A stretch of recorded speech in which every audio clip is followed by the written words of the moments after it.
Welcome to Suman TV. నేను మీ నవీన్. ప్రస్తుతం నేను ట్రీట్మెంట్ రేంజ్ హాస్పిటల్లో ఉన్నాను. మనతో ఉన్నారు ప్రముఖ laparoscopic and laser surgeon doctor Kareddy Sridhar Reddy గారు. Hi sir. నమస్తే. సార్, మామూలుగా మనం ఊర్లలో చూస్తూ ఉంటే వరబీజం వచ్చింది అని చెప్పేసి అంటుంటారు. అంటే వాళ్ళని చూడడానికి కూడా మళ్ళీ ప్యాంటు షర్ట్లు కనపడరు, లుంగిలే ఉంటాయి. సో ఎందుకు, ఏ సందర్భంలో ఈ వరబీజాలు వస్తూ ఉంటాయి? అదేవిధంగా గజ్జల్లో గడ్డలు అంటుంటారు. ఈ గజ్జల్లో గడ్డలు వచ్చినప్పుడు అక్కడ తోముతూ ఉంటారు. సో దానివల్ల అది లోపలికి వెళ్ళినట్టు ఉంటుంది, మళ్ళీ బయటికి వస్తూ ఉంటుంది. ఇది ఎంతవరకు కరెక్ట్ అంటారు? అసలు వరి బీజము అంటే ఏంటంటే, మనం చిన్నప్పుడు చూసుకుంటే కనుక మనం తాతలు కానీ ముత్తాతలు కానీ మనం జంపింగ్ చేసినా, మెట్లు దుంకుతున్నా అట్లా దుంకొద్దు, వరి బీజాలు వస్తుంటాయి అని చెప్పేసి మనం అంటుంటాం. దానికి రీజన్ ఏంటి అంటే, అట్లా ఎగురుతున్నప్పుడు కానీ లేకుంటే ప్రెషర్ పెట్టినప్పుడు కానీ ఒక్కొక్కసారి ఆ మజిల్స్ వీక్ అయిపోయి అక్కడ మనకు రింగ్ అని ఉంటుంది, డీప్ రింగ్ అని చెప్పి. ఆ డీప్ రింగ్ కొంచెం వదులు అవ్వడం వల్ల అక్కడ నుంచి పేగులు బయటకు వస్తుంటాయి. ఇప్పుడు ఈ ఇమేజ్ చూడండి, మీకు క్లియర్గా తెలుస్తుంది. ఇక్కడ మనకు బీజాలు అనుకోండి, ఈ బీజాల దగ్గర ఒక చిన్న డిఫెక్ట్ ఉంది. ఆ డిఫెక్ట్ నుంచి పేగులు కిందికి వచ్చేసేస్తాం. సో ఇక్కడ ఏమైంది, ఆ పేగులు అనేవి డిఫెక్ట్ ఉండడం వల్ల ఈ పేగులు కిందికి వస్తున్నాయి. కిందికి వచ్చి బీజంలో నిండిపోతాయి. బీజంలో నిండిపోయే వరకు ఏమవుతుంది, బీజం నిండా పేగులు వచ్చేసేస్తాయి. దీన్నే మనం వరి బీజం అని, ఇంగ్వేనల్ హెర్నియాస్ అని అంటుంటాం అన్నట్టు. ఈ ఇంగ్వేనల్ హెర్నియాలు ఎందుకు వస్తాయి అంటే, ముఖ్యంగా మగవారిలో ఎక్కువ వస్తుంటాయి. కాన్స్టిపేషన్, మలబద్ధకం కావచ్చు, లేకుంటే ఒబేసిటీ, లావు ఉన్న వాళ్ళకి కావచ్చు, ఎప్పుడైనా ట్రామా, దెబ్బలు తగిలినప్పుడు కానీ, లేకపోతే బీపీహెచ్ అంటాం. మెయిన్ ఇంపార్టెంట్ ఏంటంటే బినైన్ ప్రోస్టాటిక్ హైపర్ట్రోఫీ అంట. అంటే ప్రోస్టేటిక్ గ్రంథి ఏదైతే ఉందో, గ్లాండ్స్ ఏదైతే ఉందో, అది ఉబ్బడం వల్ల మూత్రం సరిగా రాదు. వీళ్ళు నైట్ టైం 4-5 సార్లు వేస్తూ ఉంటారు, మూత్రానికి ఇబ్బంది పడుతూ ఉంటారు, ప్రెషర్ చేస్తూ ఉంటారు. మూత్రానికి ఎంత ప్రెషర్ చేసినా చుక్క చుక్క గారుతూ ఉంటుంది. మొత్తం మూత్రం పోసిన తర్వాత మళ్ళీ మూత్రం మిగిలినట్టు అనిపిస్తుంది, అర్ధగంటకే మళ్ళీ మూత్రం పోవాలనిపిస్తుంటుంది. ఈ సిమ్టమ్స్ ఉన్న వాళ్ళకి ఈ హెర్నియాలు వచ్చే అవకాశాలు ఎక్కువ ఉంటాయి. కొందరికి పుట్టుకతోటి కూడా డిఫెక్ట్ ఉండడం వల్ల పేగు కిందికి జారుతూ ఉంటుంది.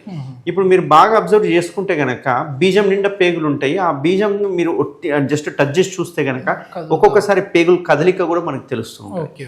వీళ్ళు ఏం చేస్తారంటే, మెల్లగా పేగులు లోపల దొప్పుకోవడం, లేకుంటే పడుకున్నప్పుడు పేగు లోపలికి పోవడం వరకు ఓకే స్వెల్లింగ్ తగ్గిపోయింది, మళ్ళీ ఏదో పొద్దున పని చేస్తే వచ్చింది, పడుకుంటే పోతుందని చెప్పేసి నెగ్లిజెన్సీ చేస్తూ ఉంటారు. ఇప్పుడు మీరు ఇక్కడ చూడండి, పేగు మొత్తము బయటికి వచ్చేసేసింది. బయటికి వచ్చేసిన పేగు బీజంలోకి వెళ్ళిపోతూ ఉంది.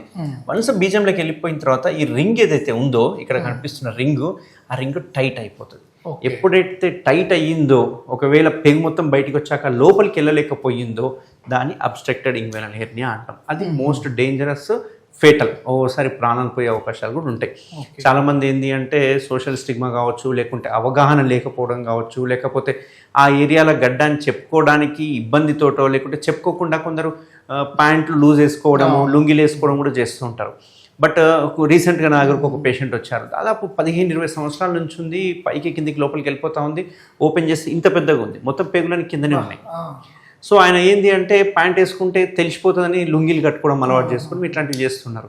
బట్ నేను లుంగి తీసి చూసిన తర్వాత చాలా పెద్ద స్వెల్లింగ్ ఉంది, మొత్తం పేగులన్నీ బయటకు వచ్చినాయి. అదృష్టం ఏంటంటే, ఆ పేగుల్ని నేను కొంచెము మనము ఇది చేసుకుంటే లోపలికి వెళ్ళిపోతూ ఉన్నాయి. కాబట్టి ఈజీగా మనం ఆపరేషన్ చేయడం జరిగింది.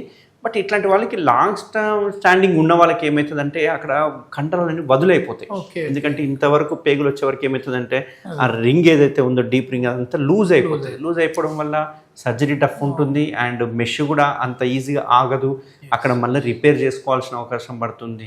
ఇట్లాంటి కాంప్లికేషన్స్ ఉంటాయి. కాబట్టి స్టార్టింగ్ స్టేజ్లో ఈ హెర్నియాలు చేసుకుంటే అడ్వాంటేజ్ చాలా ఉంటుంది. దీనికి ఏంటి సార్ అంటే, ఒకప్పుడులాగా ఓపెన్ సర్జరీనా, లేకపోతే ఈ లాప్రోస్కోపీతో కూడా చేయొచ్చు అంటారా? అంటే మామూలుగా ఇట్లా సీరియస్ కండిషన్లో కూడా? ఎస్, ఇక్కడ ఏంటి అంటే, మనము ఎంత సీరియస్గా ఉన్నా, మ్యాక్సిమం అతుకులున్నా, చాలా వరకు 99% లాప్రోస్కోపిక్లోనే చేయడం జరుగుతుంది. ఇక్కడ మీరు ముఖ్యంగా గమనించాల్సిన యంగ్స్టర్స్ ఏదైతే వీడియో చూస్తున్నారో చాలా ముఖ్యమైన ఇంపార్టెంట్. ఈ యంగ్స్టర్స్ ఏంటంటే, ఒక 20 to 30 years ఏజ్ గ్రూప్ వాళ్ళు, పెళ్లి కాని వాళ్ళు, వీళ్ళందరూ ఏంటంటే ఆ హెర్నియాని చాలా నెగ్లెక్ట్ చేస్తూ ఉంటారు. ఈ హెర్నియా నెగ్లెక్ట్ చేయడం వల్ల మోస్ట్ ఇంపార్టెంట్ మీరు గుర్తుపెట్టుకోవాల్సింది ఏంటి అంటే, ఎప్పుడైతే ఈ పేగు కిందికి జారి బీజంలోకి వెళ్ళిపోయింది అంటే కనుక, అంటే ఈ స్క్రోటంలోకి వెళ్ళిపోయిందంటే, ఈ బీజము అనేది మెల్లగా ఒక కార్నర్కి పుష్ అవుతుంది. కార్నర్కి పుష్ అయ్యి బీజము సైజు పెరగదు, బీజము కంప్రెస్ అయిపోతుంది. దానివల్ల శుక్రకణాల ఉత్పత్తి తగ్గిపోతూ ఉంటుంది. ఒక్కొక్కసారి అట్లాంటి వాళ్ళకి సర్జరీతో పాటు మనము బీజం కూడా తీసేయాల్సిన అవకాశాలు పడుతుంటాయి. కాబట్టి ఈ హెర్నియా ఉన్నప్పుడు ఎటువంటి పర్సన్ నెగ్లెక్ట్ చేయకండి. ఒకప్పుడులాగా ఓపెన్ టెక్నిక్ కాదు, ఇప్పుడు మన ట్రీట్మెంట్ రేంజ్ హాస్పిటల్లో మనం చేసేది కంప్లీట్ లాప్రోస్కోపిక్ మెథడ్ కాబట్టి, మనం లోపలనే మెష్ చేస్తాం కాబట్టి విత్ ఇన్ 1 dayలో డిశ్చార్జ్ అవ్వచ్చు. సెకండ్ డే నుంచి మీ పనులు మీరు చేసుకోవచ్చు అన్నట్టు. ఎస్, ఇది మొత్తానికి ఏదైనా సరే పెద్దలు ఒక మాట చెప్పారు అని అంటే మాత్రం దాని వెనక చాలా అర్థాలే ఉంటాయి.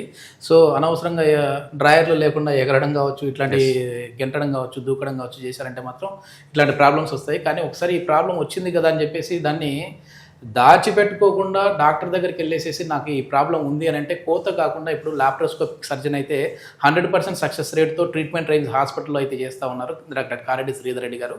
సో దీనికి సంబంధించిన ఫర్దర్ ఇన్ఫర్మేషన్ ఏదైనా కావాలంటే హాస్పిటల్ వారి కాంటాక్ట్ నెంబర్ ప్రొవైడ్ చేస్తున్నాం, మీరు నేరుగా వారితో మాట్లాడచ్చు. Thank you sir. Thank you.